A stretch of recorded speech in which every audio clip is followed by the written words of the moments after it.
जय श्री गणेश। नमस्कार। मैं आचार्य संजय द्विवेदी। मेरे समस्त प्रबुद्ध दर्शकों का मेरे चैनल पे हार्दिक स्वागत है।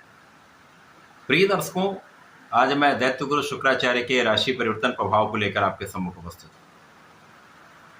दैत्य गुरु 21 अगस्त को अपनी राशि का परिवर्तन करने जा रहे हैं तथा कर्क राशि में इनका प्रवेश होगा। अब 9 ग्रहों में अत्यंत सौम्य ग्रह शुक्राचार्य हैं। सर्वाधिक शुभता प्रदान करने वाले ग्रह शुक्राचार्य हैं।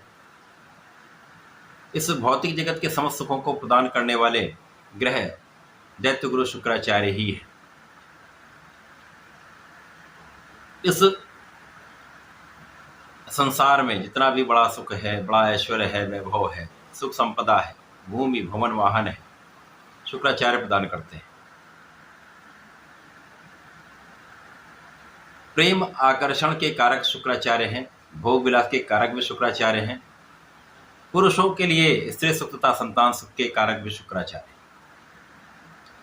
तो शुक्राचार्य का राशि परिवर्तन जो लगभग 1 माह के लिए होता है, अत्यंत महत्वपूर्ण होता है।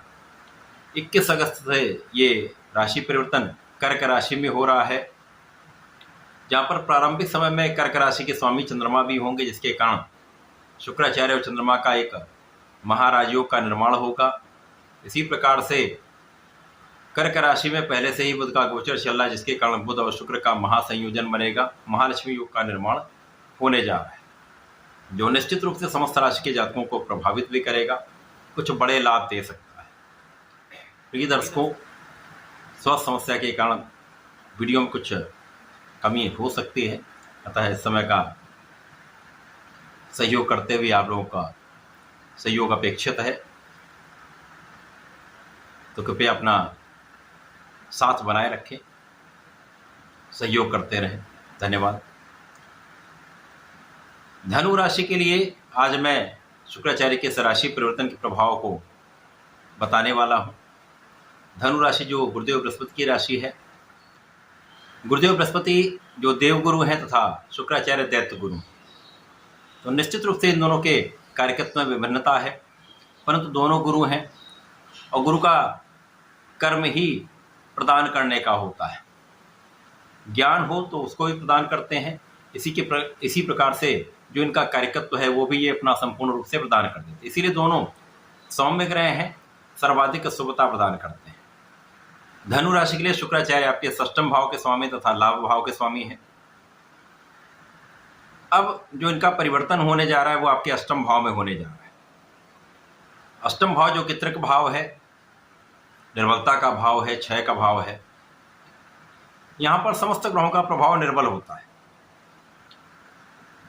अब शुक्राचार्य लाभ भाव के स्वामी होते हुए जब आपके 8म भाव में जाएंगे तो यहां पर ये विपरीत राजयोग में हो। प्रिय दर्शकों, विपरीत राजयोग एक ऐसा राजयोग है जो आपको विपरीत परिस्थितियों में भी कुछ विशेष लाभ प्रदान करता है।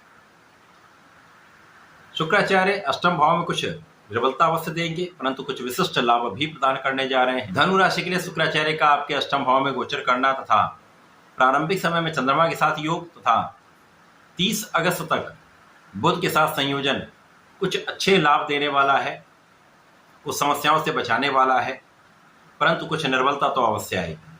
यहाँ पर कुछ स्वास्थ्य समस्याएं हो सकती हैं, खाने पीने से संबंधित कुछ रोग हो सकते हैं।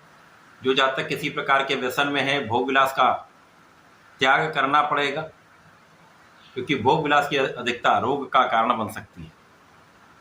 इसी प्रकार से इस समय में आपको जीवन साथी के स्वास्थ्य का ध्यान रखना चाहिए, अपने स्वास्थ्य का भी ध्यान रखना चाहिए तथा वाणी पर पूर्ण रूप से नियंत्रण रखना चाहिए। परंतु इस समय में जो जातक नौकरी के लिए प्रयत्न कर रहे थे, उनके नौकरी का काम बन सकता है, सफलता की प्राप्ति हो सकती है। इसी प्रकार से यदि आप नए कार्य क्षेत्र में जाना चाहते हैं, नए व्यापार में जाना चाहते हैं, तो यहाँ पर आप अपने कार्य को बढ़ा सकते हैं।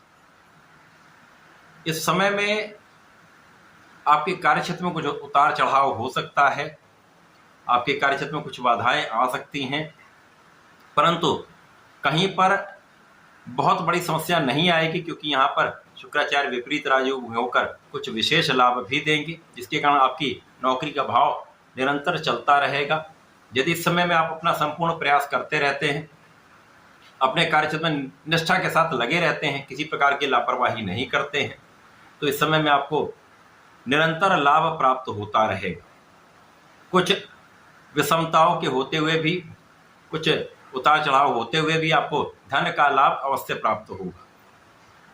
इसी प्रकार से आपके पैतृक संपत्ति से अथवा पिता के सहयोग से, परिवार के सहयोग से धन का लाभ निरंतर होता रहेगा। परिवार का भाव प्रबल हो रहा है और परिवार के बीच में आपको अपने आप को यहाँ पर संतुलित बनाए रखने के लिए अपने वाणी तथा अपने मन पर नियंत्रण रखना चाहिए, तो आप परिवार का संपूर्ण सहयोग ले पाए। यदि इस समय में आप साझेदारी में कोई कार्य करते हैं, व्यापार करते हैं अथवा किसी प्रोफेशन में हैं, तो यहाँ पर बहुत सावधान रहना चाहिए। यहाँ पर साझेदारी टूट सकती है अथवा साझेदारी में कुछ बड़ी समस्याएं आ सकती हैं, जहाँ पर आपको इसका धैर्य के साथ निराकरण करना पड़ेगा। कुछ कानूनी समस्याएं हो सकती हैं, यद्यपि यहाँ पर आपका पक्ष बलवान रहेगा, परंतु समस्याओं के कारण अनावश्यक धन का व्यय भी हो सकता है। इस पूरे समय में आपको नियमित रूप से भगवान भोलेनाथ की आराधना करनी चाहिए, गंगा जल से अभिषेक करना चाहिए तथा पंचामृत से अभिषेक करें तो आपकी स्वास्थ्य समस्याएं दूर होंगी, धन का अपव्यय रुके तथा जीवन साथी के स्वास्थ्य में भी जो समस्याएं आ रही हैं, जो कष्ट हो रहा है, वो दूर होगा।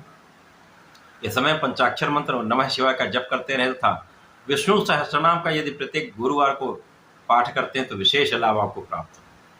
तो ऐसा करके इसका लाभ लें। धन्यवाद, नमस्कार।